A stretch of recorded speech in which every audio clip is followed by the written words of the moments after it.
법무부 자료에 따르면요, 작년 한 해 동안 고소 고발 건으로 경찰청에 넘겨진 사람, 검찰청에 넘겨진 사람, 그 사람이 한 해 동안 74만 2천 명이나 된답니다. 5천만 중에 별로 안 되네요. 이렇게 말하면 할 말이 없는데요, 옆에 나라, 이웃 나라 일본하고 비교해 보면 정말 많다는 것을 알 수 있습니다. 이웃 나라 일본은요, 인구가 1억이 넘잖아요. 우리보다 2배가 넘습니다. 그런데 그 나라에 비교하면 단순 비교, 그러니까 고소고발건을 단순 비교하면 일본보다 우리나라가 60배 가량 많습니다. 많죠? 인구를 비례해서 또 인구 비례상으로 우리가 얼마나 많으냐 하면 약 160배가 많습니다. 일본에요, 예수 믿는 사람이 우리나라보다 적습니다.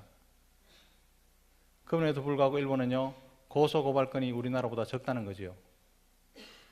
왜 이런 말씀을 드리느냐 하면 그 고소고발건이 남발하는 고소공화국에 도움을 주고 일조했던 사람들이 교회와 성도들도 있다는 것을 밝히기 위해서지요. 숱하게 많은 고소고발건 가운데요, 교회가 고소고발한 것 전국에서 많습니다. 사도 바울이 그렇게 세상 법정으로 가져가지 말고 감사로 해결해라, 사랑으로 해결해라, 용서로 해결해라 라고 하는데도요, 성도들 간에 벽에 막다른 골목에 몰리면 서로 고소하고 고발했던 그런 성도들이 많다는 거죠. 고소공화국이 되는데 일조를 하고 한 몫을 했는 그런 존재들이 교회와 성도들일 수다 있다는 말씀입니다. 왜 그럴까요? 설교를 들을 때는 설교 들을 때뿐이고 감사하십시오, 사랑하십시오, 용서하십시오, 기뻐하십시오 다 기등으로 듣는 거죠. 왜 고소고발건에 교회와 성도들도 동참했느냐 하면요, 감사하는 마음이 결여되어서 그렇다 저는 그렇게 생각합니다. 모든 것이 감사하면 고소하지 않습니다. 고발하지 않습니다. 불평하고 원망하니까, 원망하다가 억울한 마음을 풀 데 없으니까 경찰에 고소하는 거죠. 불평하다가 안 되니까 검사한테 가서 호소하는 거죠. 제가요, 고소고발한 교회를, 우리 주위에 있는 교회도 제가 알고 있는 교회가 있습니다. 그 교회 중에 하나에 제가요, 임시로 파송된 임시당회장으로 되어 있습니다. 머리 아픕니다. 교회가 법정에 가면 해결될 것 같습니까? 공중에서 분해돼 봅니다. 은혜도 하나도 없고요, 감사할 것도 하나도 없고요, 전부 이쪽에도 불평이고 이쪽에도 불평이고 이쪽에도 원망이고 이쪽에도 원망이고. 감사하면 모든 것이 해결될 줄 믿으시기 바랍니다. 원망하면 원망할수록, 불평하면 불평할수록 불평거리는 늘어나고요, 원망할 거리도 늘어나게 되어 있습니다. 감사하는 것이요, 감사가 넘치고 천국이 되지만 불평하고 원망이 늘어나면 늘어갈수록 그것은 지옥이 된다는 사실을 기억해야 할 필요가 있습니다. 아니나 다를까 영국 격언에 보면요, 지옥이란 감사할 줄 모르는 사람들이 득실득실한 곳이 지옥이고, 천국이란 감사할 줄 아는 사람이 가득히 모여있는 곳이 천국이다. 영국 격언에 그런 말이 있답니다.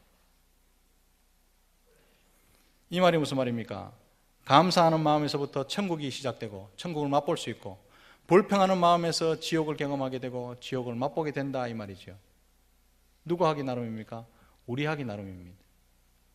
우리가 감사하게 되면요, 내 마음에서 천국이 있고, 천국을 누리는 사람의 기쁨이 있고, 그 사람 옆에 가 있으면 기쁨이 새로워지고 천국을 경험하게 된다, 이 말이죠. 사랑하는 성도 여러분, 제가 한번 여쭈어 보겠습니다. 올 한 해 동안 천국에서 살아오셨습니까? 아니면 지옥에서 살아오셨습니까? 물으면요, 천국이야 이렇게 말하고 싶을 겁니다. 그러나요, 단상에 서서 설교하다 보면 지옥에서 살다 오셨는지 천국에서 살다 오셨는지 다 보입니다.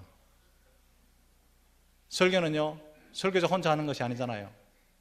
성도들도 다 주고받고 인상을 보면 알잖아요. 설교자가 어떤 사람 보면요, 생글생글 웃으면서 설교자에게 기운을 돋우는 사람이 있어요. 잘합니다, 은혜 받습니다, 아멘, 이런 사람이 있는가 하면 설교자 깁팍 죽이는 사람이 있습니다.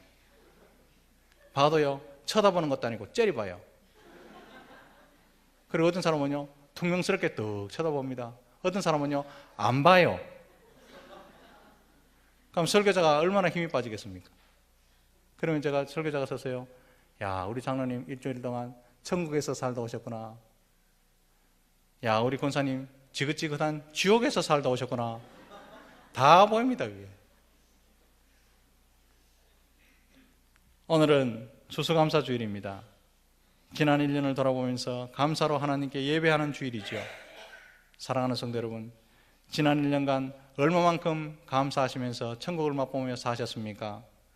한 해를 돌아보면요, 감사할 것은 참 많은데 무덤덤한 사람 의외로요 상당히 많습니다. 목사가 들어봐도, 목사가 주위에서 봐도 집사님 참 감사하겠네요, 감사하겠네요 이렇게 말하면요, 목사님 너희들 다 이래서 합니다. 너희들 다 이래서 합니다. 말을 내 형님 그대로 남들 다 이렇게 삽니다. 불퉁불퉁하면서. 그게 남들 다 그렇게 사는 게 아니거든요. 집사님 건강해서 좋겠네요. 알통이 불퉁불퉁하네요. 너희들 다 건강합니다. 이런 사람은 지옥에서 살 수밖에 없죠. 제가 볼 때요, 참 감사하네요, 너무너무 고맙네요 이렇게 말하는데, 어떤 사람은요 아무리 큰 은혜를 하나님께서 비 오듯이 퍼부어줘도 무덤덤한 사람이죠. 그 사람은요 지옥에 사는 거죠. 1년 동안 한 번쯤 해보신 경험이 있는 말이 있을 겁니다. 그게 뭐냐 하면 진짜 배부르다. 남전대에 우리 모여서 원래하고 난 뒤에 식사하고 나면요 배를 두드리면서 진짜 배부르다. 여전도에 경동항구쯤에 가서 밥 먹고 난 뒤에 진짜 배부르다. 한번 이야기해 보셨죠? 더 나가서는요 되지도 않는 말 우리가 하잖아요. 배불러 죽겠네. 돼지는요 배불러 죽겠다 말 안 합니다. 돼지는 자기 창자에 70%만 채우면 음식을 입에 대지 않습니다. 근데 우리는 어떻습니까? 꾸역꾸역 집어넣는가? 그래서 하는 말이 뭡니까? 배불러 죽겠네. 그것뿐입니까? 우리 여집사님들 언니 누나 할 거 없이 전부 다 그걸 보면 하는 말, 살찐 것 같아. 살찌도록 드셔놔놓고는 살찐 것 같아. 오동통하게 보기도 좋은데 살찐 것, 자기 스스로 스트레스를 주는 거죠.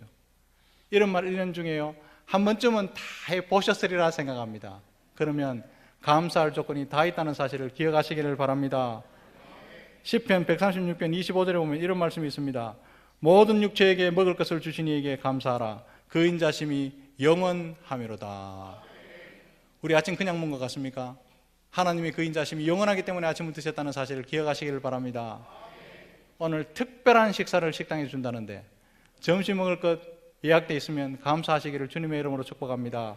그 인자심이 영원하시기 때문에 먹을 것이 있다는 사실을 기억하시기를 바랍니다. 감사할 것이 얼마나 많습니까? 오늘 본문에 보면요 믿음에 굳게 서서 감사함을 넘치게 하라 말씀합니다. 이 말이 무슨 말이냐면 믿음에 굳게 서 있으면 서 있을수록 감사가 점점 넘치는 것이 당연한 것이다 이런 뜻입니다. 사도 바울은요 그냥 감사하라 이렇게 말씀하지 않습니다. 감사를 넘치게 하라. 감사함을 넘치게 해서 이웃 사람에게 그 감사가 미치게 하라 이 말이죠. 감사를 넘치게. 내만 감사합니다, 나 혼자 감사합니다 이러지 말고 감사하라. 표신하게 감사하라. 넘치게 하라 이 말이죠. 마음에 가득히 쌓아둔 것은요 넘치기 마련이고 표출되기 마련이지요. 말이 왜 문제가 됩니까? 마음에 쌓아둔 오랫동안의 철학이 입에서 나오기 때문에 말이 문제가 될 때가 있고, 말이 사람을 살릴 때가 있고, 말이 힘이 있다 그렇게 말하죠. 마음에 쌓은 것은요 표출되고 넘치게 되어 있습니다. 그러면 마음에 감사를 가득히 쌓아놓으면요 마음에서 나오는 감사가 풍성해질 수 있죠. 그렇게 만들라 이 말입니다. 진실로 예수님을 주님이라고 고백하고 그 믿음이 죽지 않고 점점 자라고 있고 날마다 성장하고 있다면 모든 것이 감사할 것밖에 없는 줄 믿으시기를 바랍니다. 입 빈 것도 감사하고 눈 뜬 것도 감사하고 코끝에 있는 호흡도 감사하고 다 하나님 것이잖아요. 진짜 믿음으로 만물을 바라볼 수 있으면요 그거 다 감사합니다. 코가 숨을 빨아당겨 쉬니까 쉴 데 없이 공기가 내 속에 들어온다 이렇게 하는 사람 있습니까? 쉴 데 없이 내 속에 돌아다 나가네. 쉴 데 없이 내 속에 돌아다 나가네. 이게 아니잖아요. 코끝에 있는 호흡을 하나님께 주장해 주시니까 우리는요, 무의식적으로 공기를 빨아당기는 거죠. 이게 감사입니다. 감사가 넘치고 늘 감사에 젖어 있는 사람이 믿음에 굳게 서 있는 사람인 줄 믿으시기 바랍니다. 그러므로 감사는요, 믿음의 문제지요. 참 재미있는 것은요, 믿음과 감사는 정비례한다는 사실입니다. 정비례합니다. 믿음이 강하고 굳세면 감사는 넘치게 되어 있고요, 믿음이 약해지고 사라지면 원망과 불평이 늘어나게 되어 있습니다. 불평하고 부정적인 말 쏟아내고 다른 사람 때문에 그렇습니다, 이 집사님 때문에 그렇습니다, 이런 사람요, 믿음 좋다고 하는 사람 봤습니까? 믿음 좋은 사람이 불평하고 부정적인 말을 쏟아냅니까? 절대 그런 법이 없습니다. 믿음이 좋은 사람은요, 늘 감사합니다. 생글생글 웃습니다. 그걸 보고요, 내 얼굴이 웃는 인상인지 찡그리는 인상인지 무서운 인상인지 한번 보시기 바랍니다. 거울은요, 화장하라고만 둔 게 아니고 영적으로 나를 점검하라고 주신 게 거울입니다. 믿는 만큼 감사하고 감사하는 만큼 믿음의 사람이 된다는 것이죠. 그러므로 그 사람의 믿음의 수준이 어떤지 알아보려면요, 옆에서 이야기하는 거 들어보면 합니다. 감사하면요, 그 사람 믿음 참 좋은 사람이고, 원망하고 부정적인 말을 쏟아내면요, 내 믿음 좋다, 내 믿음 좋다, 캐사도, 그 사람은요, 믿음 안 좋은 사람입니다. 믿음 좋은 어떤 할아버지가 어떤 동네에 살고 계셨습니다. 이 할아버지는요, 언제나 감사합니다, 감사합니다, 감사합니다, 입에 달고 다니기 때문에 그 할아버지 별명이 감사 할아버지였습니다. 동네 사람들이 그 할아버지 불평불만하고 원망하는 거 보고 싶은 게 소원이었습니다. 그래서 동네 사람들이 할아버지를요, 보초서 보는 거죠. 마침 기회가 왔습니다. 할아버지가 잘 살지도 못하는데 한 번은 소고기 고기 먹고 싶어서 육수관에 가가지고 쇠고기 한 근을 끊어왔는데요, 나오다가 돌부리에 탁 걸려 넘어졌어요. 동네 사람들이 됐다 싶어 쫙 돌리는데요, 할아버지 하는 말이 감사합니다. 그런데 마침 한 번 더 기회가 옵니다. 지나가던 나그네 똥개가 아이고 이게 웬 땡인 거 싶어갖고 소고기를 물고 달아나보는 거죠. 할아버지가 물끄러미 그 강아지를 쳐다보면서 강아지 뒷모습을 보고 감사합니다 이라더랍니다. 동네 사람이 너무 기가 막혀서 할아버지 뭐가 그렇게 할아버지는 감사합니까? 고기도 다 뺏기보고 넘어지고 무릎도 깼는데 뭐가 그래 감사합니까? 라고 물으니까 할아버지께서 하시는 말씀이 고기는 잃어버렸지만 고기 먹고 싶어하는 입맛은 살아있으니까 얼마나 감사합니까? 그러더랍니다. 사랑하는 성도 여러분, 1년을 돌아보십시오. 많은 사람들이 고기 잃어버린 것에 대해서만 집중하고 원망하고 불평하고 그 땅에서 주저앉아서 일어날 줄 모릅니다.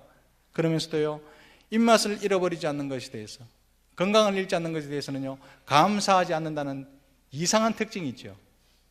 물론 올 한 해 동안 경제적으로 어려우신 분이 있었을 것입니다. 건강상 힘들었던 때도 있었을 것입니다. 되는 일이 없어서 어려울 때도 있었으리라 생각을 합니다. 그러나 그런 상황에서도 여전히 남아있는 것으로 감사하는 여러분 되시기를 주님의 이름으로 축복합니다. 보십시오. 건강하지 않을 때도 건강할 때도 하나님은 여전히 나를 붙들고 계셨습니다. 경제적으로 풍부할 때나 풍부할 때나 하나님은 나를 떠나지 않으시고 여전히 나를 붙들고 계시고요, 되는 일이 없을 때나 되는 일이 있을 때나 울 때나 웃을 때나 하나님은 여전히 나와 함께 하시고 가장 가까운 곳에서 나로 인해서 기뻐하시고 나와 동행하셨다는 사실로 기뻐하시는 여러분 되시기를 주님의 이름으로 축복합니다. 그게 믿음입니다. 그게 믿음. 사랑하는 성도 여러분, 성도를 가장 성도답게 하는 것이 무엇이라고 생각하십니까? 그게요, 감사합니다.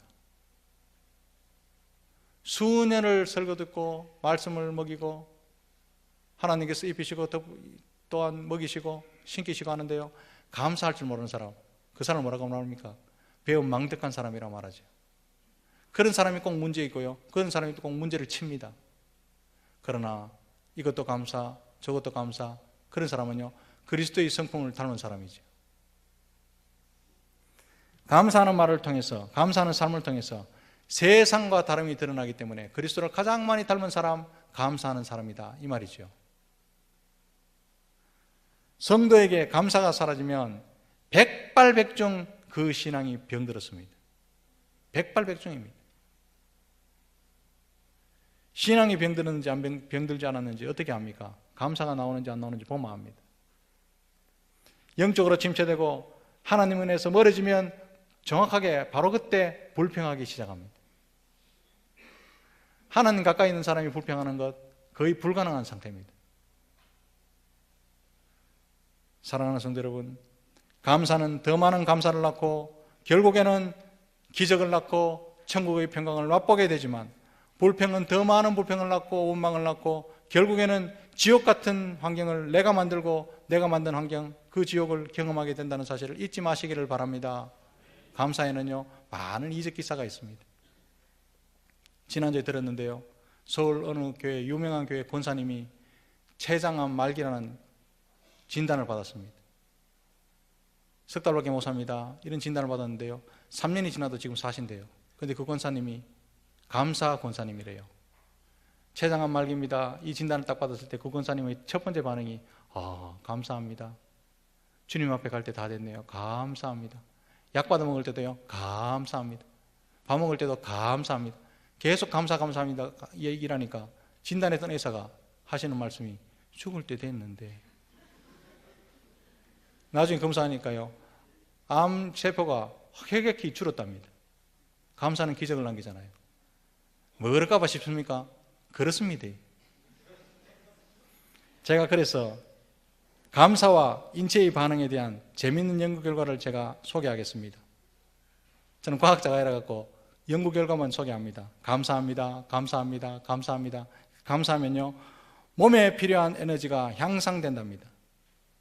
그리고 저는 의사가 아니기 때문에 잘 모르겠는데 의사 선생님도 우리 교회에 많잖아요.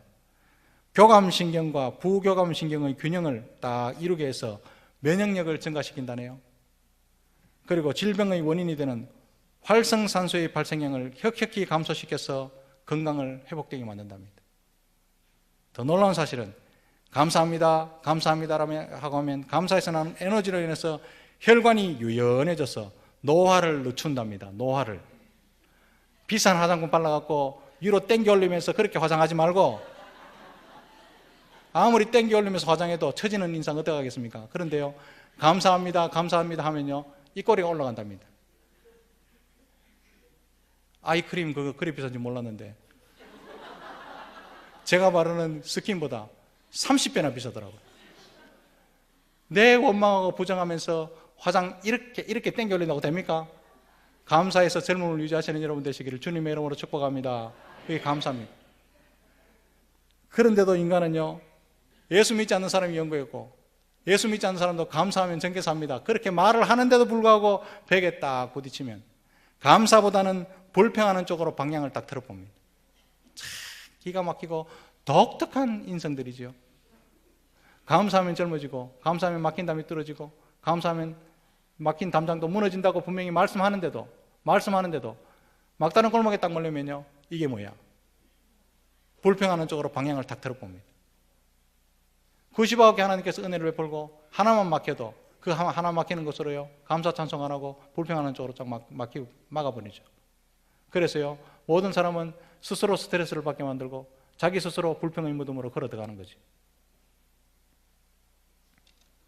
사랑하는 성도 여러분, 우리 안에 진정한 감사가 있으십니까? 믿음이 견고하면 어떤 환경에서도 감사할 수 있을 줄 믿습니다. 감사는요, 믿음 없이는 불가능한 것입니다. 지금 아무리 풍족하고 하나님께서 풍성하게 부어주셔도 믿음이 없으면 늘 불안하고 초조해야 합니다. 지금 풍성하고 감사가 많지만 믿음 없으면요, 오늘은 풍족했지만 내일은 미리 땡겨서 걱정하는 거죠. 50년, 60년, 70년 하나님 은혜로 살아왔음에도 불구하고 우리는 앞으로 몇 년을 살 줄 모르는 그것을 미리 땡겨서 내일은, 내년에는, 노후에는, 지금도 노후면서, 노후에는 이렇게 말하면서 살아보지도 않는 그 노후를 걱정하면서 땡겨서 걱정하는 거죠. 지금 노후입니다. 노후. 얼마나 더 사셔야 노후겠습니까? 감사하시기를 주님의 이름으로 축복합니다. 일용할 양식은 여기 있다고 지난주도 이야기해줘도 내년은, 10년 후는, 노후는 그렇게 말하는 그분에게 지금도 노우잖아요. 그렇게 말합니다. 그러나 믿음만 있으면 바닥에 누워서도 감사하게 될 줄로 믿습니다. 왜냐하면 내 삶의 전부가 하나님의 것임을 믿기 때문입니다. 오늘 본문 말씀처럼 예수 안에 뿌리를 박으며 세움을 받아 믿음에 서서 감사함을 넘치게 하시기를 주님의 이름으로 축복합니다. 감사와 찬송을 받으신 하나님은 반드시 그냥 있지 않으시고 우리를 승리하게 하실 줄로 믿습니다. 우리 주위에는요 그런 것 같은 허다한 증인이 모여있는데 다윗이 그랬고 여호사밧이 그랬습니다. 사랑하는 성도 여러분, 성도가 사용하는 언어 중에 감사라는 말보다 더 값지고 복된 말이 없는 줄 믿으시기 바랍니다. 나는 드릴 것이 없는데요, 감사하지만 조금밖에 못 드리겠는데요, 그렇게 걱정하시는 분이 계십니까? 걱정하지 마십시오. 시편 69편 30절 31절에 이런 말씀이 있습니다. 내가 노래로 하나님의 이름을 찬송하며 감사함으로 하나님을 위대하시다 하리니 이것이 소 곧 뿔과 굽이 있는 황소를 드림보다 하나님을 더욱더 기쁘시게 할 것이 될 것이라. 이런 말합니다. 감사를 하나님이 가장 값지게 보시고요 가장 좋아하신답니다. 올 한 해를 감사가 넘치는 1년으로 마무리하시는 저와 여러분들이 다 되시기를 주님의 크신 이름으로 축복합니다. 기도하겠습니다.